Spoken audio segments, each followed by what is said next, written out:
2024 წელს მშვიდობიანი დემონსტრაციების დროს ქიმიური ნივთიერების შესაძლო გამოყენებასთან დაკავშირებით კოალიცია ცვლილებისთვის გამოძიების დასაწყებად 9 საერთაშორისო ინსტანციას მიმართავს. ამის შესახებ კოალიციის წევრებმა სპეციალურ ბრიფინგზე განაცხადეს. როგორც ზურაბ ჯაფარიძემ თქვა, უკვე შეგროვებულია ყველა შესაბამისი დოკუმენტაცია, რაც საქმის გამოძიებისთვის იქნება საჭირო და უახლოეს 4 დღეში 9 ორგანიზაციაში გადაეგზავნება. მისი თქმით, პარტია კოორდინაციაშია სხვა პარტიებთან და ასევე სამოქალაქო საზოგადოებასთან. კოალიცია ცვლილებისთვის წევრები სუსის მიერ ჩატარებულ გამოძიებას არ ენდობიან. მათი თქმით, დედამიწაზე არ არსებობს ყველაზე ძლიერი საგამოძიებო სისტემაც კი, რომელიც 4 დღეში ქიმიური იარაღის შესაძლო გამოყენების ფაქტს გამოიძიებდა. ოპოზიციონერი პოლიტიკოსები მიიჩნევენ, რომ ასე დროს ერთადერთი გამოსავალი საერთაშორისო გამოძიებაა.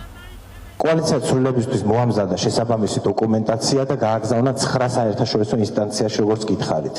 აქედან 5 არის გაეროს სპეციალური მომხსენებელი, თემატური მომხსენებლები, მათ შორის არის წამების, სხვა სასტიკი არაადამიანური და ღირსების შემლახავი მოპყრობის შესახებ სპეციალური მომხსენებელი, ასევე სპეციალური მომხსენებელი მშვიდობიანი შეკრებებისა და გაერთიანებების შესახებ, ასევე სპეციალური მომხსენებელი მოსამართლეთა და ადვოკატთა მდგომარეობის შესახებ. გარდა გაეროს მიმართულებისა, ჩვენ მუშაობთ და უკვე მიმართულია როგორც ევროკავშირის, ისე ევროსაბჭოს და ეუთოს შესაბამისი მექანიზმებისთვის. ევროკავშირს აქვს ადამიანის უფლებების სპეციალური წარმომადგენლის ოფისი, რომელსაც კოალიცია ცვლილებისთვის მიმართა შესაბამისი წარდგინებით, ასევე ევროსაბჭოს ადამიანის უფლებათა კომისარს და ევროსაბჭოს საპარლამენტო ასამბლეის მომხსენებლებს საქართველოზე.